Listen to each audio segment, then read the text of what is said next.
So what have you guys been watching on TV recently? I tell you, EastEnders has been a blast, Nick. Oh, mate, honestly, you wouldn't believe my wife's got me into this nonsense, this farming life or something like that. That's like a heap of folk running around, like, I don't know. It's pretend farmers, though, Jim, isn't it? I don't think anybody's actually farming for profit, are they? Well, by going by one of the episodes when Cammy turns up in a pickup truck that looks as though it's been in a donkey derby, smashed up against every panel. I don't even know how it's road legal, am I?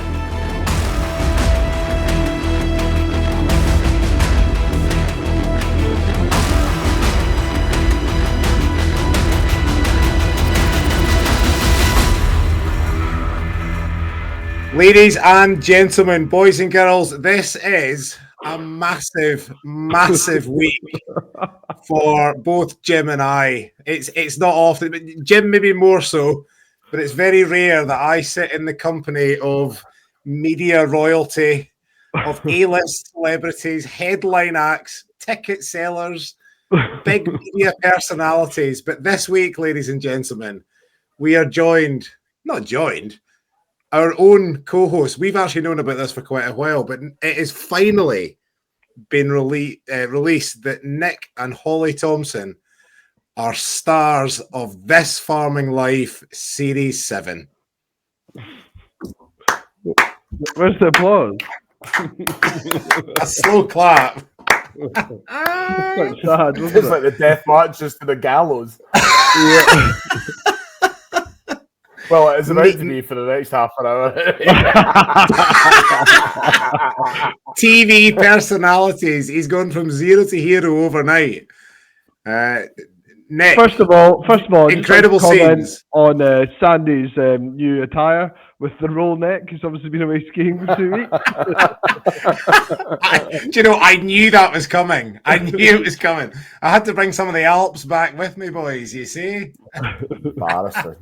Me and Pierre. Embarrassing. Jim, if this jumper doesn't scream 40, I don't know what does. Yeah, it's either that, your receding hairline, one or the other. Jim's on fire tonight, which scares the shit out of me. Oh no! I mean, Jim's on fire. He's barely said anything. He's just shite. That's the worrying bit. I've got my 2 revolvers loaded, ready to rock and roll, boys. So what have you guys been watching on TV recently? I tell you, EastEnders has been a blast, Nick. Oh, mate, honestly, you wouldn't believe my wife's got me into this nonsense. She's watching this farming life or something like that. That's like a heap of folk running around, like, I don't know. It's pretend farmers, though, Jim, isn't it? I don't think anybody's actually farming for profit, are they? Well, by going by one of the episodes when Cammy turns up in a pickup truck that looks as though it's been in a donkey derby, smashed up against every panel. I don't even know how it's road legal, am I? Is there not a boy on it from like up in one of the islands and he's got like 10 Herdwick ewes or something like that? And he's a really nice guy, actually. And there's a lad from Newton Stewart that's just away with the fairies trying to implement easy cares. Like, it's just. I mean, it's great viewing for the public, but for the industry, it's not exactly a good show, is it? Wow. Pelters, absolute pelters. Christ. That's not a BB gun, that's a 4-bore, that's a helping gun. Straight in. A dagger to the heart for Mr. Thompson. I thought the old boy slagging off the easy cares in the market was the worst bit of feedback I was going to get. I'm not going to lie, right? I'm gonna stick up for you here, right? I am as well. I thought they were bang out of order, right? And do you want to know something? That is an absolute epitome of everything that is wrong with the agricultural world. It's Jim Fairley. It's these sheep. If you got to look after them. Why? Yeah. You know, honestly, when that guy sits there and it's like, I just wanted to throw, like, I was like, my God, this is everything. Like, you're trying. You're not standing there going, this is the answer. This is going to work. This is definitely going to work. You're going, let's throw the dice, let's see what happens, let's take a gamble. And it works. It works. If it doesn't, well, I'm like, listen, these lot just sitting there going, aye. And I'll tell you one thing, none of us agree with them. And I'm like, I love the way they go at two teeth. I know, while they're sitting here eating like the pie and beans out of like, the Klansmen. Do you know what I mean? Bam and Bobby would be proud of that pie and beans. What always amazes me about these programs, and it's the same like the BBC or all the news channels and stuff, whenever they go and get interviews from the public, they always seem to go and find the most obscure people and get them on camera. Like there's always some granny from the hills that's obviously not left their backyard for about 50 years, just giving the most ridiculous opinions. And that was exactly the case of that as well. I'll stick up for you like Jim Nick, because as you say, like those boys were bang out of order. But can I tell you though, like it didn't upset me at all. If anything, it made me laugh to start with, because I agree with both of you. I think that's everything that's wrong with farming. But also, it didn't discourage me. It actually motivated me more. I was like, you guys just have no idea, and like you're just not willing to. As Jim says, roll the dice. So it didn't upset me. How long did you know that clip was in there before you saw, before we would have seen it on TV? I didn't. Oh, sorry. It's in the first episode. I saw it the week before it went live. So, to me, it's either the most dead market ever, or they've gone around and the BBC have handpicked a couple, 5 or 6 most of the miserable fucking people they see hanging over the edge of the ring and go, you guys will be controversial. In you come. Yeah, I think let's bring them in. I think that's very much the case. I think they sought them out. And as the BBC's budget goes, it accounted for an old pie and a bit of beans. There you go, lads. That's your fee. But I think what we're going to do is every other week we'll do a review of each episode of This Farming Live, because firstly, I think it's brilliant. Jim and I we heard about this first of all at the Highland Show 2024. No spoilers, but Nick, you've obviously known about it for a lot longer. How did you? Obviously. How did it get started? How did you apply? Did they come to you? How did it all start? So first of all, you guys have a cameo in the show. You have seen it, haven't you? I'm trying not to give any spoilers away in case anyone's watching it on. Oh, Jesus! Not gonna lie, I was gonna write a complaint to the BBC. Like they made us stand around for half an hour, and like half an hour. I was there for 2. Mate, see when you get caught half cup at the time they came. Oh, I know. You see it. You see it. You just go like that. No golden pipe. You're joking. My hair's all over the place. I'm off the back of 2 days at the Highland Show. I look dreadful. All gassed up in the size of a house. I'm like, oh my God. Good afternoon though, wasn't it? Oh, it was. It was good fun, yeah. So to answer your question, Sandy, so when me and Holly first moved up 5-6 years ago, Holly applied to be on it, and they came out and met us, and I think we were at a stage where it wasn't really going to work for them because we hadn't really bought our farm. It probably wasn't that exciting for them at the time, and then we kind of got back in touch with them at the end of end of the year before last, and then they're like, yeah, seems like you're mental enough to go on this show now. Let's get you on board. Is there any sort of like? Sorry, go on, Jim. I don't know whether as you start to watch it, like I'm not gonna lie, I've never really I switched off after season 1 and 2 because I was like, I couldn't handle it. Right, but because you're on it, I'm actually drawn into watching it. It seems like every situation, like if you weren't taking over from your dad this year coming, would it have been enough for them to do? I think like for you, you've got your farm under the belt for a couple of years. You're about to take over. It seems to be that you've got to have a few monumental things falling in place for them to want to, like, you look at that lot up in the Orkney Islands, like, I mean, Yeah. I think they're mental, but like, it's a struggle. Like, I think this is the thing. Like, one of the things that I took from it was even just watching the first episode. It's very very well not written because it's not scripted, but like constructed, and it tells a very good story. And I think, as Jim said, you've got to have a couple of big things, or you've got to have a lot going on or stuff going on for them to be able to sell that story. And you, I say, taking over the farm, you've got the easy cares, like in the first episode, the sort of lead up to you selling them at the market and stuff like that. It's very, very well done. It's a good story. There's a lot of shit coming though, Sandy. I mean, like that's not nearly enough to have. Like, the story is tremendous. I mean, last year was a pretty bloody rough year, but we also did some incredible shit. So, you've got to have a story, because otherwise they're not going to make TV program out of me walking around lambing sheep, are they? But yeah, I don't know. That might be quite good now. Well, you'll see that as well. Don't worry watch about them trying to catch a yow in the field. That would be brilliant. But was there any sort of selection criteria? Like, do you have to like fill in? I don't know, a questionnaire about like, this is what we've got going on and this is what's happening and blah blah blah. How does that? Yeah, absolutely. We had to have an interview with the 2 top producers and just like talk them through what we've got going on this year. So yeah, it was, there was quite a lot of criteria in terms of, because the first time we did it, I think we thought we weren't exciting enough. There wasn't enough happening.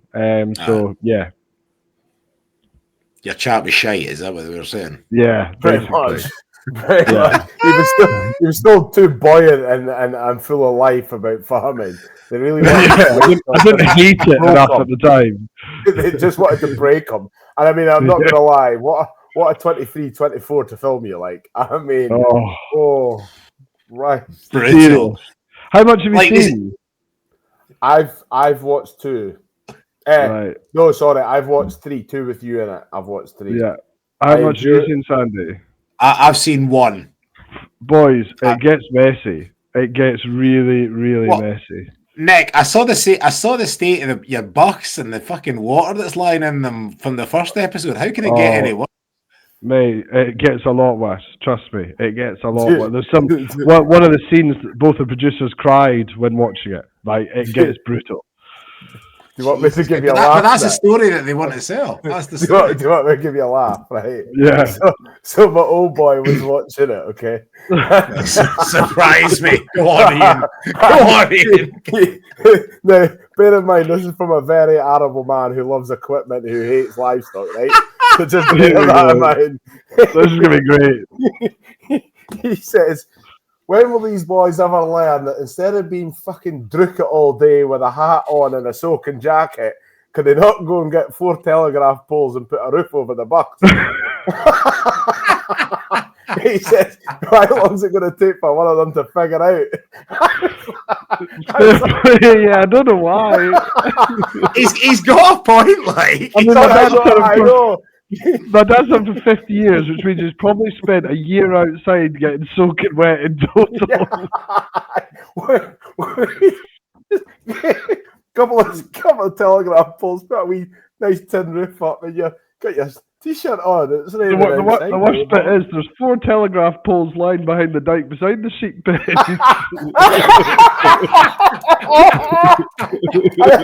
I bet there will be. And I bet every time you're in the pens, when you get a breather, you hang over the dike. You go, I wonder what we're going to do with these. Well,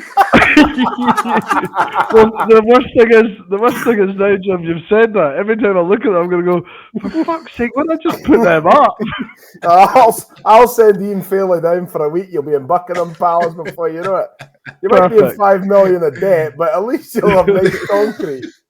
But next dad will go around with a bag of sodas saying there's nothing a bag of sodas can't fix. You just shake a bag here and it'll be fine. That'll dry up in no time.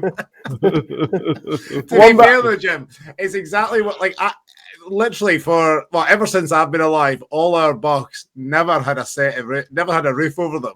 And then, like, about 5 years ago, we got a set redone and we're like, fuck it, let's put a roof over there. And every single time, everybody walks in and says, fuck, that's a good idea. I like a roof over there. That's how you keep the water off your right enough. As if we just discovered fire. And I was telling you, they're dry. They're dry. You can do you know the other worst thing about up here at Summer Hill, right? Our cattle race is inside. Like the whole big race part of it's inside. The only bit that's outside is the crush at the front, which is where you all stand and work in.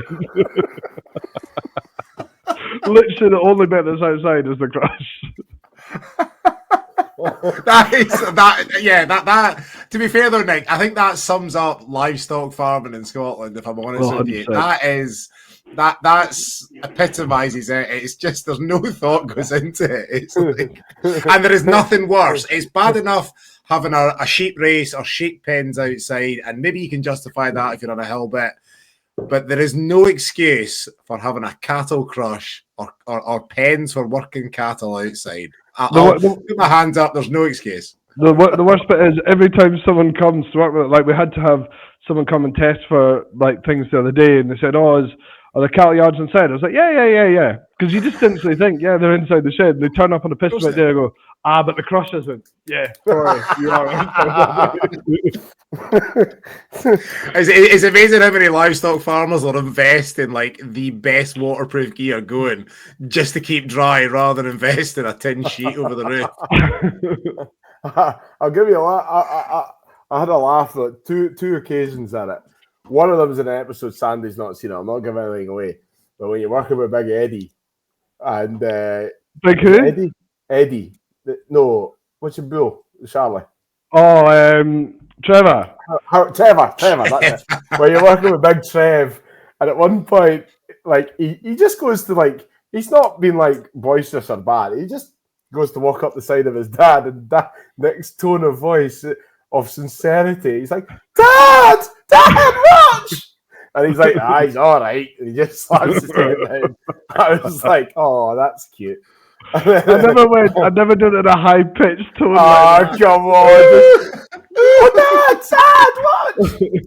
And the other one, which I think BBC have done you up like a kipper. I know what it is. I've not seen them all. Like I'll give you a laugh, right? Before I tell you, my pal Michael Niven and Richie Walker downloaded it to watch coming back on the flight.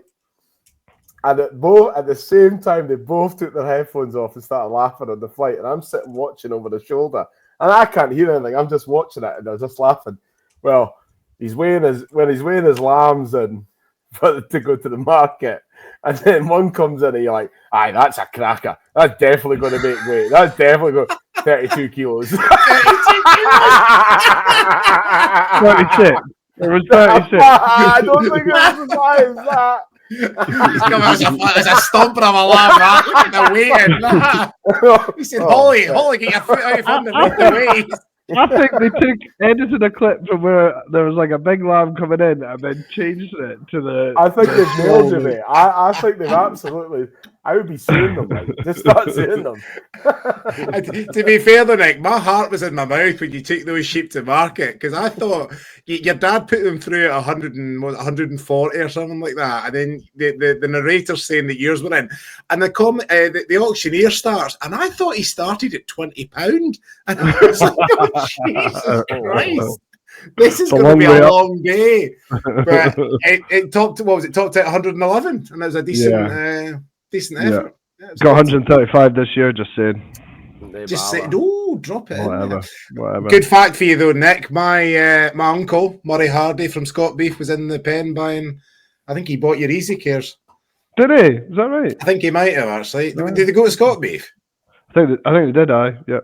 It would have been him. Yeah, he was in there bidding them up. So tell him to get on it. I will. Since this has gone live. Thanks for giving us your time tonight, by the way. But he's looking at his watch. I've seen him do it 3 times already. He's got Piers Morgan afterwards. in the studio. He's got a private jet down the road. Have you had any interaction of people message you in socials, or have you had anyone? Had a bit. No, nothing major. I've had people say how good it was, and I've had one young lad saying, "You actually inspired me to get into farming." What else have I had? Bits and bobs. To be fair, but yeah, not crazy or anything. I'm not on Love Island. Do you know what I mean? I don't know, Nick. I mean, I've got the latest copy of the Scottish Farmer here, which there's a few corrections I'm going to write into the Scottish Farmer to make for the publication next week. There's only so much bullshit you can tell till the public figures that out. Well, the first thing that took me by surprise is the Scottish Farmer's now $4.20 a fucking copy. Is that more expensive than the publication which we won't mention that sacked you, Sandy? Probably is, actually. not bitter. Not bitter. It says here, explores the Thompsons who farm near Balmaclellan. That's obviously wrong because it's Newton Stewart. And then there's another bit where he's absolutely sold you out to dry as well, Jim. And where the question is, he says, can you explain your decision to introduce Easy Care Yows to the farm? And Nick goes on to say, I literally Googled Easy Care Sheep. There's no mention of phoning up Jim Fairley from Kirton and Maneke and having long drawn-out conversations and business advice from him. So there you go. You want to hear the true story? You've heard it here now. I was sitting there on episode 1 on tenterhooks. I was like, is he going to give me a wee shout out here? Are they going to ask him? Are they going to ask him? Come on. I was waiting for the question. So, what made you finally make the plunge and buy them? Come on. I'll tell you. That was said at a couple of times, but they've obviously not aired it, mate. Sorry. Yeah, that's all right. That's absolute bollocks. I've got a copyright on my name anyway, so it's fine. Yeah, fair. Well, they couldn't afford that. That was the problem. They couldn't afford your copyright bills. The thing is, though, Nick, if you'd sold, the thing is, if this Easy Cares were a massive success, Jim would be there being like, "Aye, that was my idea." If they absolutely tanked, he'd be like, "I fucking told him he shouldn't have done it." To be honest, see, looking from the outside in, correct me if I'm wrong, but I think they're a success. Yeah, because every single person, you got the blessing from Michael Niven. He said, "Yeah, the guy's onto something." So, Jesus, there you go.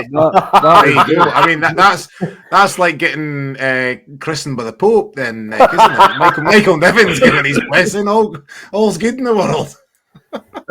So no, I don't know. I was just asking, is it because I don't know enough about the livestock world, and so I was just asking, and he was like, "Yeah." Are you sure, Jim? You seem to think you do, anyway. Well, that's right. No more than you, anyway. You pen. Yeah, that's for sure. I'll back that 100%. Keyboard. Pelters. And so no, he was on about. I was just asking, is it something that is working? And he was like, "Yeah." And I mean, fair play to you. I mean, you look at it's a good. Stuff well, I was going to say, you did a good job of explaining at the end that, as you say, your dad might have sold them for $140, but his input costs were a hell of a lot higher. So, from a profitability point of view, you've actually done really well. Yeah, let's not scratch into that old figures too much. Let's just leave them. Yeah, probably best not to. Yeah, I love the way Nick was like. He's like, aye, so I don't know what, £10 a head on vaccines. £5 a head on this, and he's like, yeah, so that's probably like 120. He's like 50, 60, 70, 80, 90, £100 profit. I'm like, where is it, Nick? Is it 30 quid? Is it 130 quid? I don't like to give away trade secrets, and so and also they asked me on the spot, and I'm like, I know. To be fair, see when they do that, it's a killer because you're like, come on, prompt me. Prompt me. I mean, I could sit down for 2 hours and work out the maths, but if you're going to ask me and expect me to answer it straight away, you're going to get between £50 and £100. And there'll be so many people like Jim's dad on the TV being going like, "There's no fucking way he spent £10 on vaccines. Not a chance. What a dickhead." I'm only £7.32. Yeah. Where's he buying it from? Bulgaria? But one thing I will say is I've not spoken to anybody, but anyone in here speaking about them. The only thing they're critical of them about is the way they look. And I'm like, surely it's not the way they bloody look. It's what it leaves you. I mean, like, I was surprised with someone like Cammy to be so like that as well. Rather, like, you know, having to make it from almost nothing to where he's got to. I thought it would be like all about margin. You know, okay, they might not look great, they might whatever, but it's margin. And I'm quite surprised with how many people are like, oh, but, you know, I'll have to look at them. Well, you don't have to fucking look at every single sheep you've got every single day. You know what I mean? It's not like go and buy a nice picture and stick it in your bedroom wall if you're that into them. You know what I mean? Like, and what actually, my dad says it at some point. I can't remember if it's in the first episode or not, but he's basically like, where I'm saying exactly what you've just said, Jim. I'm like, you know, it's all about margin, it's all about profit, blah blah blah blah. And he's like, I just did it because I loved it and enjoyed it. And it's like, and you know, for such a long time, farmers could do that. Like, they made enough money. I was going to say, doing what they enjoyed, and they didn't have to think about the margins and profitability. Whereas now, I mean, you've got no choice. Well, this is the thing. You're exactly right. The bank manager doesn't care if you think a sheep looks good or not. They don't care two hoots. No. All they care about is what's coming in, what's going out. That's it. Yeah. But you're exactly right, though. It's like back in the day, you didn't have to worry about money, but there was more money floating around. You had more margin. There was the costs were less. Yeah, costs were less. But like I remember, like my dad saying that, you know, like the wool check used to cover your farm rent every year, and that was that. But like nowadays, you know, like the wool's absolutely worthless, and input costs are higher, and prices just haven't risen at the same rate. And you know, 30, 40 years ago, I'm not saying it was easier, don't quote me on that, but I'm saying it was different.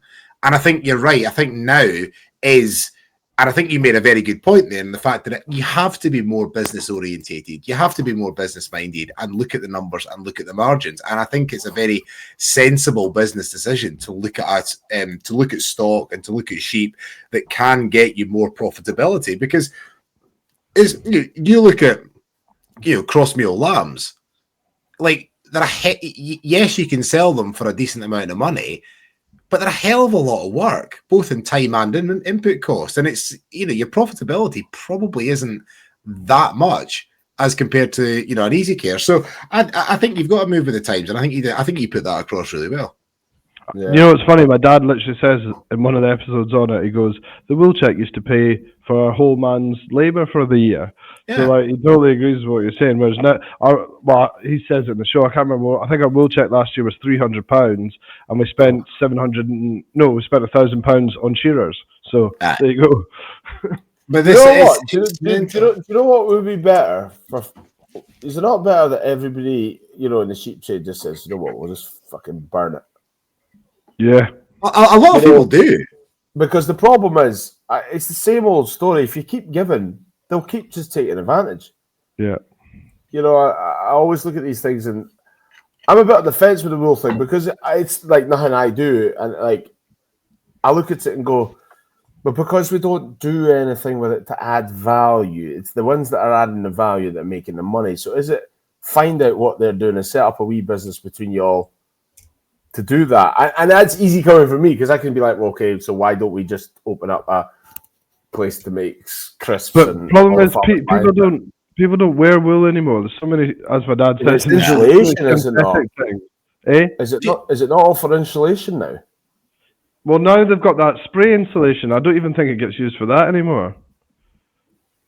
I don't know enough about the back end. Like, I don't know about the use case of it. But the thing is, I think someone with the time and the inclination, I actually think it'd be a pretty good one. It's the same with the guys that's like a similar thing was the guys that started Marmite.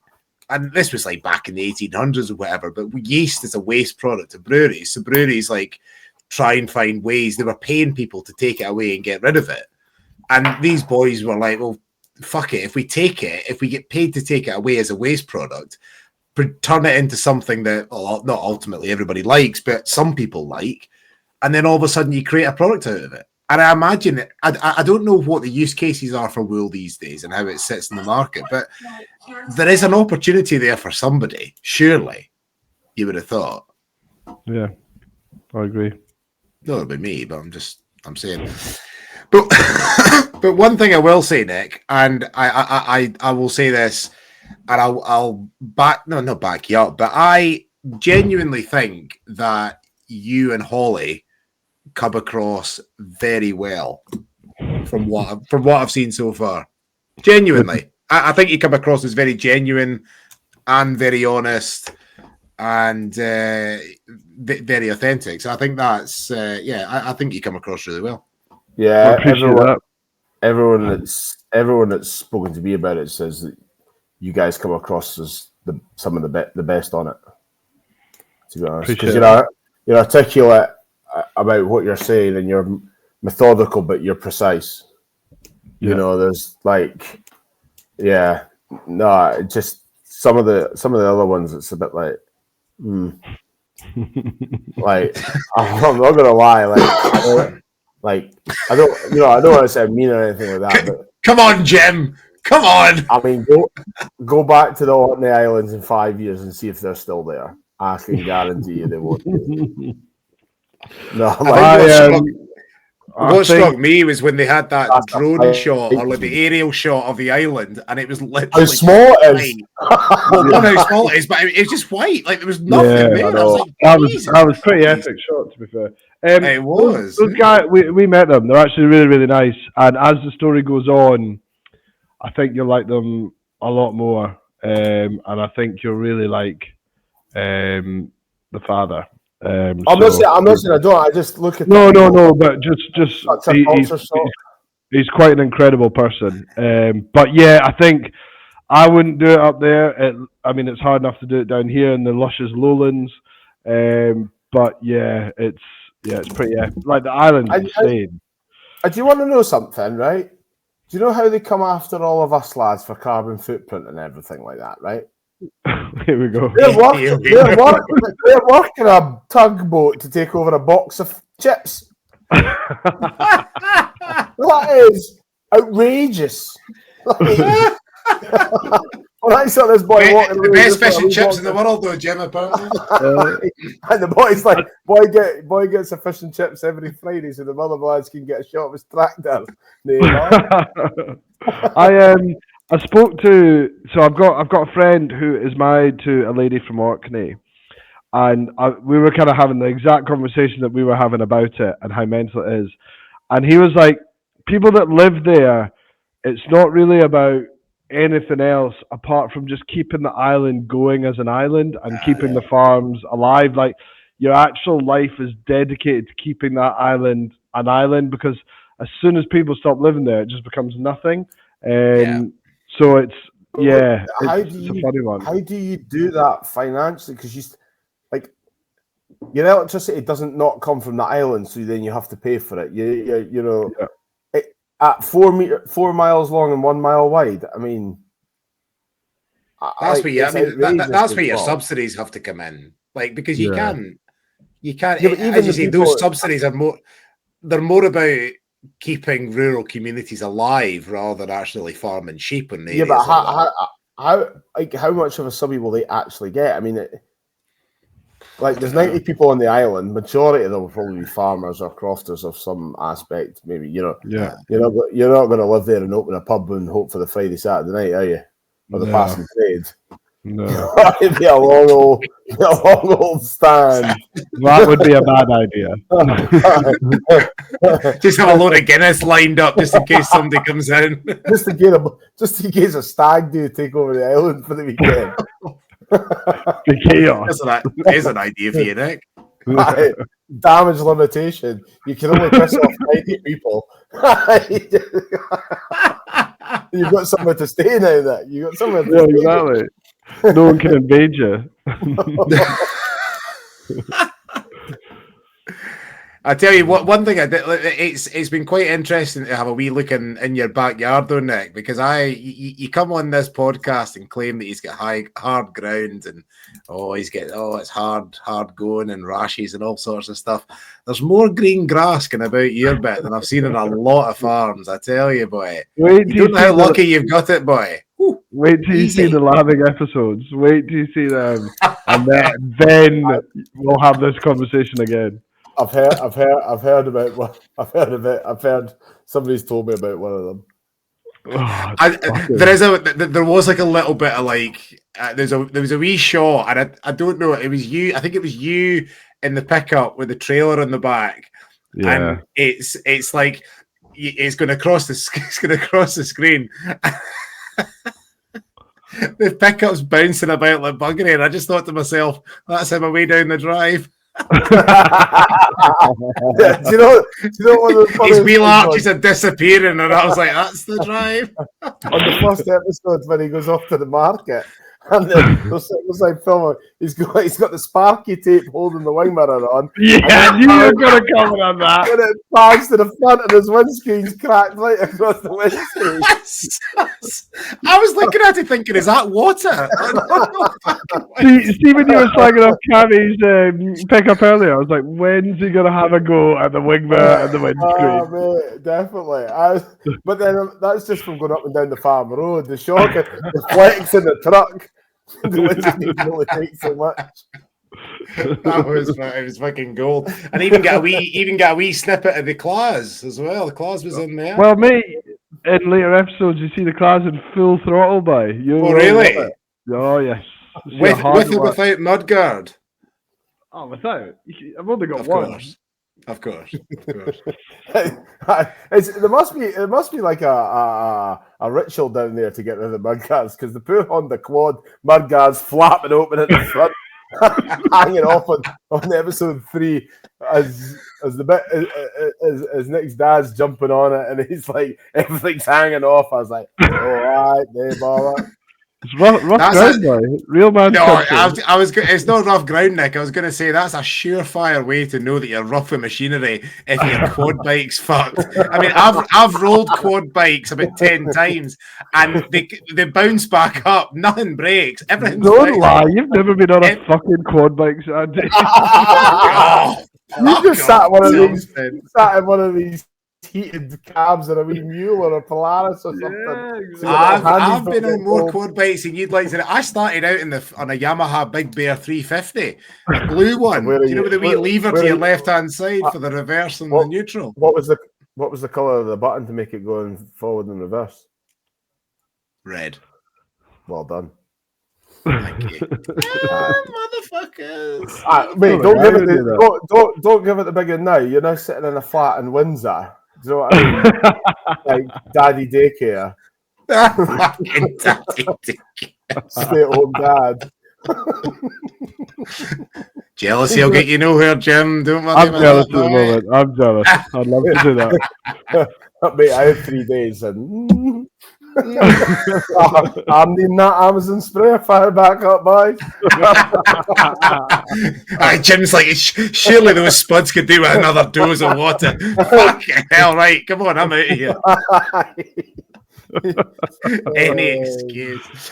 Anyway, boys, I'll look forward to watching the next episode or two, and we can catch up about that another time. Good stuff. Nice to see you both. Take care, chaps. Cheers. Bye. See you later.